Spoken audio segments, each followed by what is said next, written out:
Hello everybody and welcome to my channel. I am Christopher with Plan Your Adventures, and in today's video we're going to talk about 10 things that I wish I knew before I moved to Florida.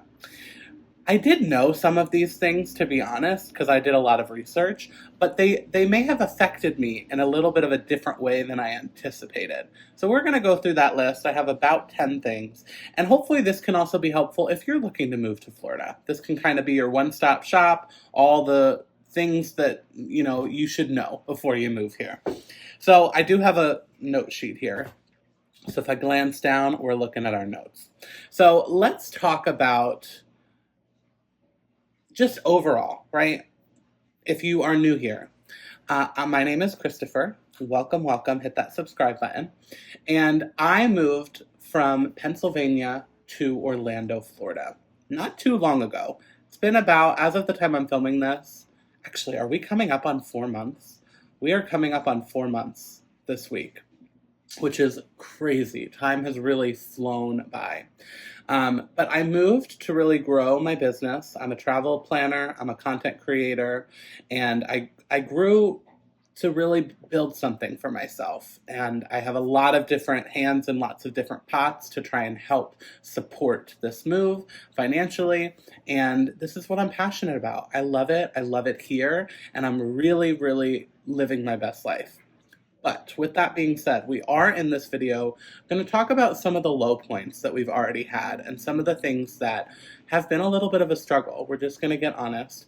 None of that means that I regret my choice, because spoiler alert, none of these tilt the scale that much.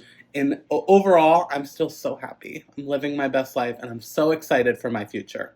But that doesn't mean that there aren't obstacles and there aren't struggles. And I want to be honest about that. So we're going to kiki and chit chat about that today. So the first one is something that is probably the first thing that you think of. You're moving to Florida. The weather is no joke. But I want to talk about that a little bit more in detail. So I knew coming here that it was going to be hot. I knew it. I actually had visited in July to do my apartment hunting. So I knew. I've been here. I knew it was going to be hot and humid. I also knew that in Florida, especially in the summer, it rains like every day. It could just be a 10-minute shower. It could be 2 or 3 hours. But it's no joke.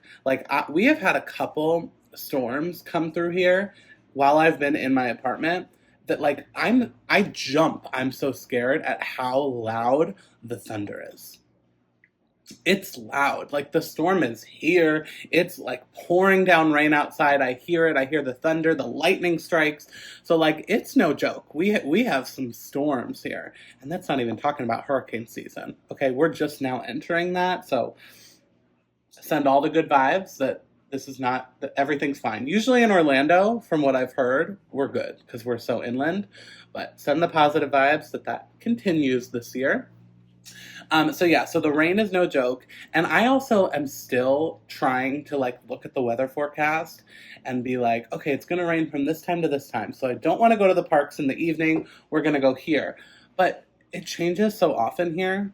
It could flip-flop. And I need to just accept that there are going to be times that I'm going to get wet. Back home in Pennsylvania, if it was raining, I just wouldn't go outside, or I would run to my car and it would be fine. But here, I need to just accept that I may be at a park and it's going to start raining and I'm just going to get wet, The humidity, though, is no joke. And I think here's what's different than I expected, right? I knew it was going to be hot. I knew it was going to be humid. It's when it's it keeps being hot. When I came in July, sure, I was here for a couple days and I powered through, but then I got to go back to Pennsylvania and it was, 30 degrees cooler. So it doesn't let up. It just continues. And we've had a hot May. We had a heat wave come through, and even Floridians were it's hot. So it's been no joke. And so actually, in the north, we used to call seasonal depression in the winter because you couldn't go outside. I was trapped in my apartment for a week because of the heat wave, and I was feeling that seasonal depression. So you get it in the summer now. And I think that's what it is. It's it just every day is hot. So it's not like it's a day or two and then you can go outside and get fresh air. No, it stays hot. And I need to accept it because it's now going to be hot for months and months and months. Um, I do, though, need to start being better about checking up on the weather app because there are days where it dips into the 80s and I'm like, oh, I got to go outside today. I gotta go to the theme parks today. So I need to be better about looking at the weather app too. Okay, next on the list, and I had hoped that this would happen, but everyone wants to visit you now. So you are now in a tourist destination. You are now in a place where people always want to come visit. But now that you're here, people may come out of the woodworks and be like, oh, hey girlfriend, you have a couch I can sleep on? I'm trying to come to Florida this year. People are going to come out of the woodworks and want to come visit you. And on one hand, it's cool because I'm now in a place where I have friends all over the country. And if you're my friend, girl, yes, I do have a couch. But if you're somebody that I haven't talked to and that we're not that close, no, my couch is actually broken. But I know a really great travel agent that can book you a nice hotel room down the street. No, I'm just kidding. But people are going to come out of the woodworks and want to come visit, which is super cool. And honestly, one of the reasons that I was excited to be here is to see my friends from all over the country because a lot of them travel here anyway. And now I'm just going to happen to be here too and join their family vacation. So it's very fun. It's cool to be in that kind of a place, which going along with that, even just meeting locals, almost nobody is actually from Orlando. Most people have moved here. I've talked to so many people that moved here, you know, and a lot of people are moving because of like Disney, whether it's the Disney college program and then they just decided to stay, or they love, you know, the theme parks, whether they work at Disney or Universal, or I've met some other travel planners or content creators. It's very common to run into other people that have moved here because of Disney. So it's cool because I know I'm not alone. You know, now most people have been here a little longer than me, so you know they have their footing. It's going to take me a little bit longer, which is another thing on this list. If you are moving, give yourself grace. A lot of you have been commenting that, like, give yourself grace. You just got there. Give yourself grace, and probably give yourself more time than you anticipated to settle in. I've now been here almost 4 months. And this is still how I bought this frame. There's no nice picture in it. It just is how I bought it. I have multiple of those around the apartment. So I've been here for 4 months now, and we are not settled into the apartment. I still have a lot of things I don't have figured out. I potentially still have to find a part-time job. Like, it's taken a lot longer than I expected. And I think that's because I really was starting over, you know, like, I'm trying to settle into this whole new life of moving across the country, meeting people. Like, I have a lot of different goals here. So it's going to take some time. So give yourself grace and just know if you're in a similar boat, it may take a little longer than you thought. Okay, another thing is that there are fireworks all the time. Let me explain. So obviously, if you live by Disney or Universal, you're going to expect that you're going to hear fireworks every night. I don't live close enough. I mean, I'm close, but I'm not like close enough to hear the fireworks from Disney. But I still hear fireworks every night. I want to figure out where it's from because the first couple nights, I was like a little bit. And it's actually only been really the last month or so, like in the summer. So wherever I'm hearing it, it must just be a summer thing because it didn't happen in February and March. So I don't know. But just know, no matter where you move, you may hear fireworks a lot. Because I guess a lot of places around here try and rival the Disney magic. Everyone fails, but lots of fireworks are happening. So just keep that in mind. Like maybe if you have a dog that doesn't like fireworks. What are we on? Like number 5 or so? Everything is a little bit further than you think, unless it's not. So this has to do with the traffic. So if there is 0 traffic on the road, I'm like 15, 16 minutes from Disney. chef's kiss, beautiful. If there's average traffic, I'm probably 20, 22 minutes from Disney. If there's heavy traffic, girl, it could take me 40 minutes. Everything is further, and you never really fully know. Like, I knew the traffic was going to be bad here. That's one of the things everybody tells you before you move here, right? It's traffic in Orlando is not it. The I-4 is not it. But it's sometimes hard to predict. You think, like, back home, it was like, okay, sure, there was maybe some traffic at rush hour or, on Friday, like people going away for the weekend. Here, it's kind of hard to predict. Like, there's a lot of traffic at like 10 o'clock at night because people are leaving the parks. So it's different here. When you think of traffic, you almost want to think of park open and close times as a peak traffic time. And then, honestly, the 4 is bad around Disney and around like Champions Gate and around Universal. Like, it's just bad all the time. So yeah, traffic is no joke. Keep that in mind. And so while on paper you may see, oh, I'm only like 20 miles from Universal. I'm just speaking. I have no idea actually how many miles I am. But if on paper it's like, oh, I'm 20 miles from Universal, that's like 25 minutes. That could be an hour, depending on where you are and traffic. So just kind of look into that and maybe chat with other people that are in that area. Okay, the next, let's skip this. We're going to save this for the end. Bugs and wildlife. I've actually not had too many bad experiences so far, but this is something I was warned about. Florida has a lot of bugs. We're now coming into love bug season, so there are a lot of bugs. And you know where I've noticed it? As I'm driving, my windshield gets all gross from, driving fast and bugs and, you get it.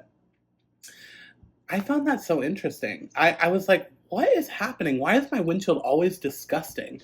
And one of my friends that is here is like, oh yeah, is that not a thing in Pennsylvania? And I'm like, maybe every now and again, but it's just like my windshield gets covered in 20 minutes of driving. So lots of bugs.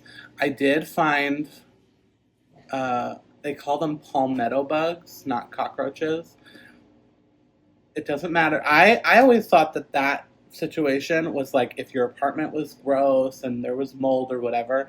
No, here it's just normal to see them every now and again. So that was a really scary morning. But luckily my apartment complex comes with pest control. So, it's actually been decent. It's only been like 1 or 2 instances so far in 4 months that I'm like, sorry, that's my washer. But yeah, anyway, bugs, wildlife, no joke. I haven't seen any gators, though. Knock on wood. I'd like to see one afar, but not anywhere near my apartment. Okay, back to kind of the road situation. We talked about traffic. How about toll roads? I was actually not prepared for how many toll roads there are here. A lot of the time, like, I can avoid toll roads, but it could save me 20 or 25 minutes for some places if I take a toll road. And they may only be 83 cents here, $1.25 here, but it adds up, especially if you do it a couple times a week. So just kind of keep that in mind and maybe add it to your budget. I don't know. Toll roads are a lot. I try and avoid them when I can, but sometimes it saves a lot of time, so I do end up taking them. For me, Disney is not a toll road, which is great. But to go to like my friend's house, which is like a little bit to the left of Disney, that's a toll road. Sometimes to get up to Universal or the airport, it always wants to take me on a toll road. So just keep that in mind. Okay, this is kind of the final thing. I don't know what number we're at. This is like 9 and 10, I think. Going to the parks and the magic of going to the parks is very different. And again, this is something that I expected a little bit, but I kind of thought I would be the different person.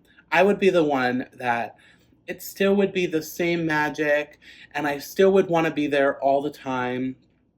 I just kind of thought my love of Disney must be better than everybody else's that has talked about this. So I'm going to want to go every day and be there all day and love every second of it and be excited to do all the rides.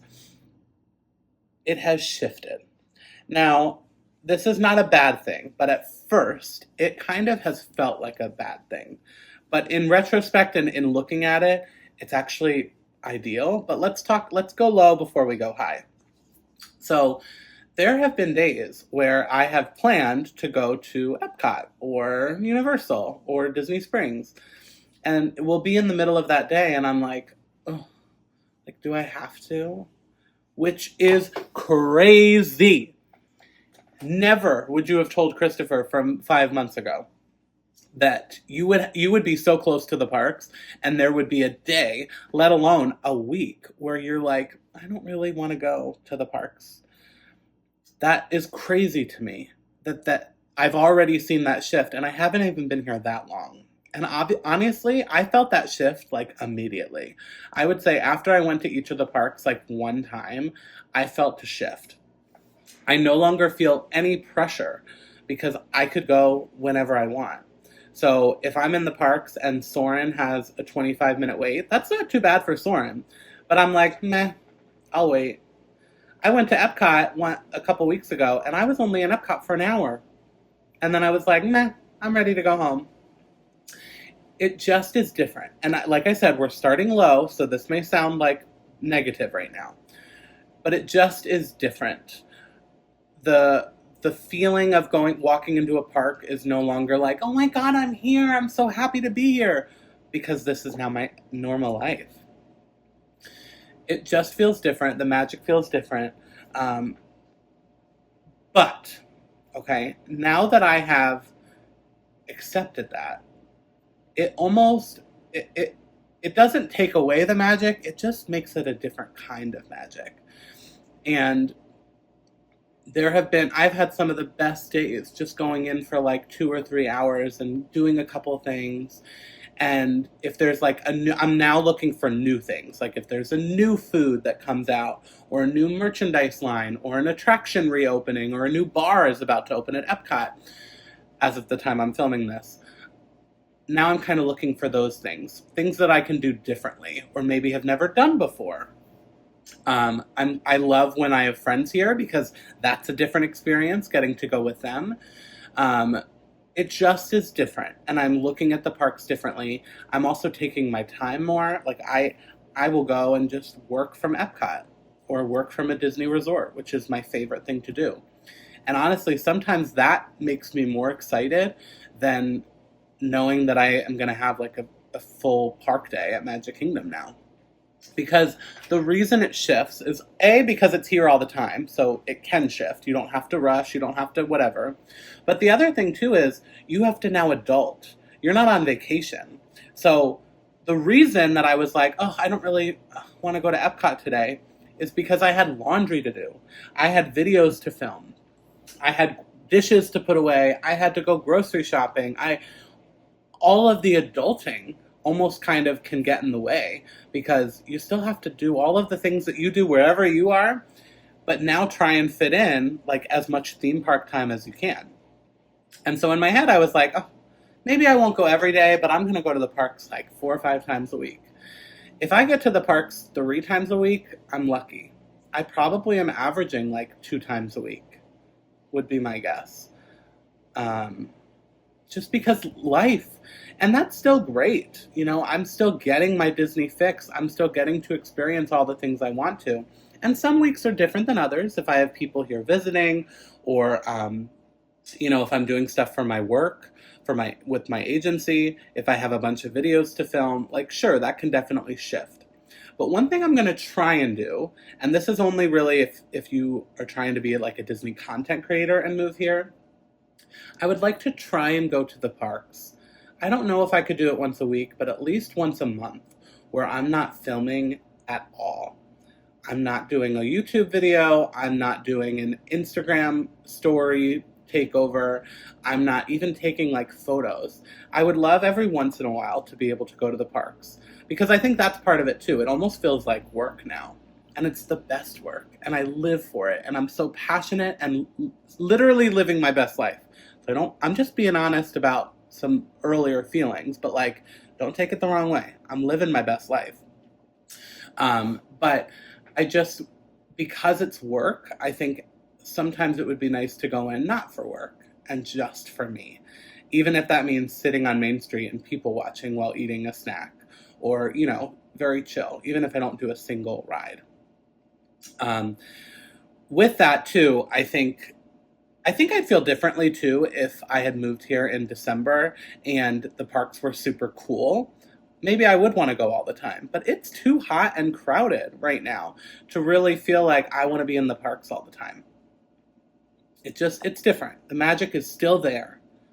I'm still living for being here. I still love going to the parks. It just is a different feeling.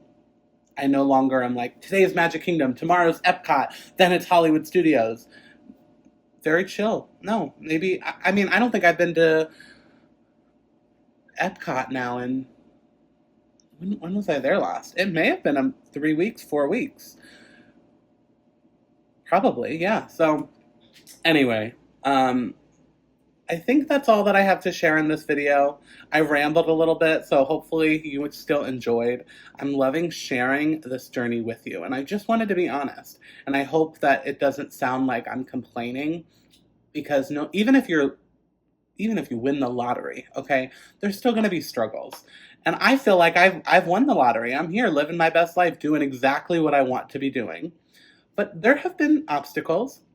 And there will continue to be, financially, we're not figured out yet. So like we still have a road ahead of us, but at least we're on the right track. And that's what life is about, like getting on the right track and hustling and doing what you want to do so that you can live your best life. That's what I'm super passionate about. So anyway, I hope you guys enjoyed. Don't forget too that I am a travel planner. So even if you don't want to move to Florida, but you want to come visit, I would love to help plan your trip. It's totally free. Doesn't cost you a dime, not even a penny. And I will provide all of my resources and all of the things. I'll help you plan a magical trip. If you enjoyed this video, please hit that thumbs up button. If you want to see future videos, make sure to hit that subscribe button, and I will see you all real soon. Thanks so much for watching.